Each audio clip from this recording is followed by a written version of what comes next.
شباب المسلمين فسوق وقتاله كفر. அப்துல்லாஹ் இப்னு மஸ்ஊத் ரலியல்லாஹு அவர்கள் அல்லாஹ்வுடைய தூதர் ஸல்லல்லாஹு அலைஹி வஸல்லம் அவர்கள் அறிவிப்பதாக,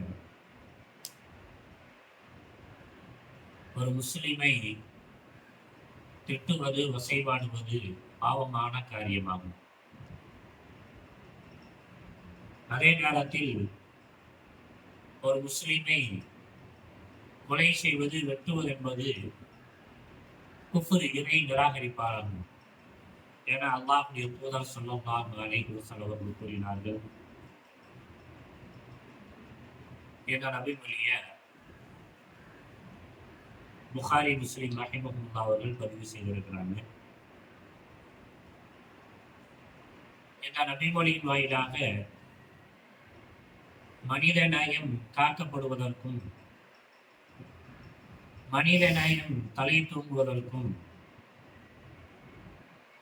மனிதர்களுக்கு மத்தியில இணக்கமான ஒரு மனநிலை, இணக்கமான வாழ்வியல் சூழல் உருவாக வேண்டும். இணக்கமான வாழ்வியல் சூழல் உருவாக வேண்டும் என்று சொன்னால், இணக்கமான மனநிலை மனிதர்களுக்கு மத்தியில் உருவாக வேண்டும் என்று சொன்னால், பல்வேறுபட்ட எண்ணங்கள் கொண்டிருக்கக்கூடிய மனிதர்களுக்கு மத்தியில வெறுப்புணர்வு அகற்றப்பட வேண்டும்.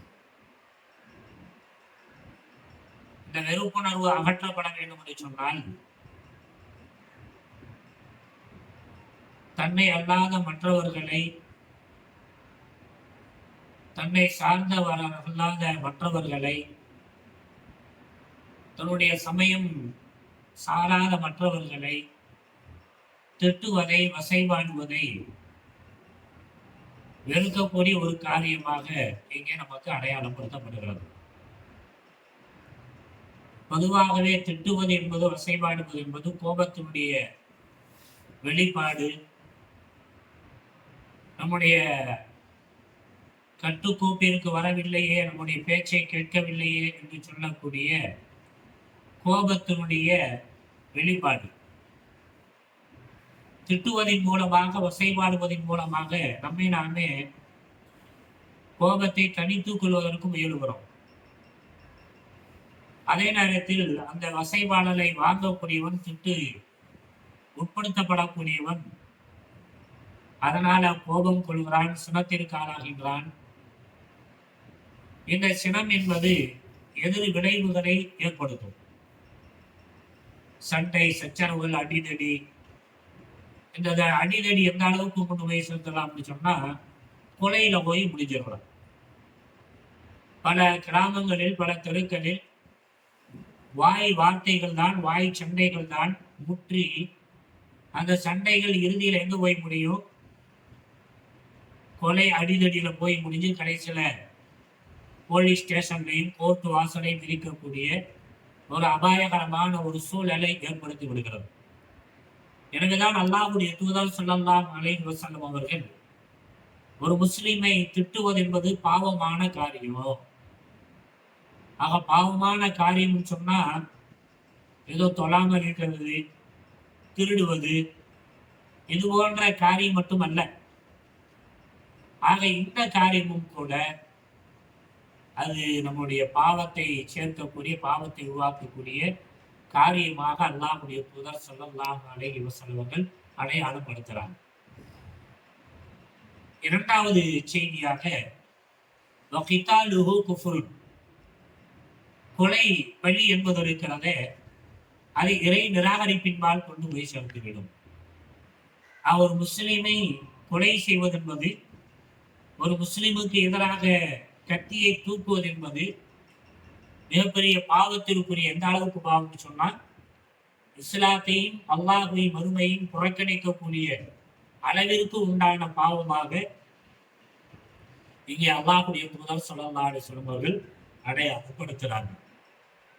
இந்த திட்டோடு சேர்த்து சொல்வதன் மூலமாக, இந்த வசைபாடனுடைய தொடராக சண்டை, சச்சரவுகள், கொலைகளுக்கு ஆளாகக்கூடிய நிலை, அது முஸ்லிம்களுக்கு மத்தியில் நிகழும் என்று சொன்னால், இரண்டாம் கட்ட அநியாயம், அக்கிரமம், அபாயம் என்ன சொன்னால், நம்மை மார்க்கத்தையே புறக்கணிக்கக்கூடிய, இறை சட்டத்தையே புறக்கணிக்கக்கூடிய, மார்க்கத்திலிருந்து நம்மை வெளியேற்றக்கூடிய, நாம் அறியாமலேயே நாம் விழிப்போடு இருக்கின்ற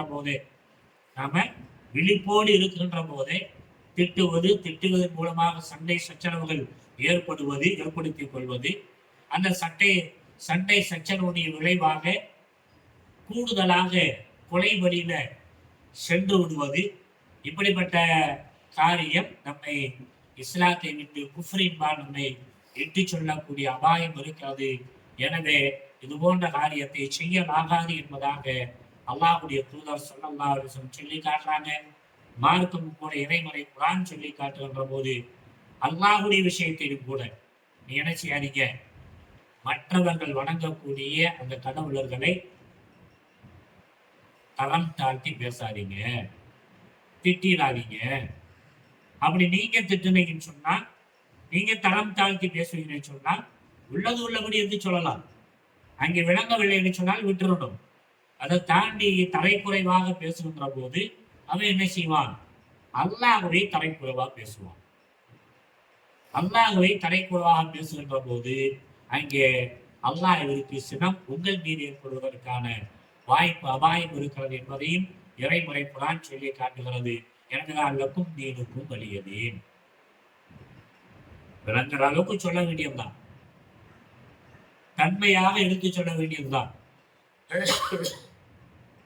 விளங்கவில்லை, புரியவில்லை என்று சொன்னால் அல்லாஹ் நாடினால் தான் அவர்களை புரிய செய்வார், ஏற்றுக்கொள்ளக்கூடிய வாய்ப்பை இதாயத்தை வழங்குவார்.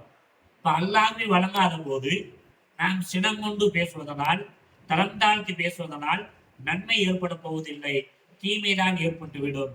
எனவே அதில சால சிறந்தது விளக்கியாச்சு. ஓ வழி உனக்கு, ஏன் வழி எனக்கு, ஓ மார்க்கு உன்னுடையது, என்னுடைய மார்க்கு எனக்கு சொல்லுது சொல்லிவிட்டு விலகிக் கொள்ள வேண்டும் என்று சொல்லக்கூடிய இந்த செய்தியை விரைமுறை குர்ஆன் சொல்லி காட்டுகிறது.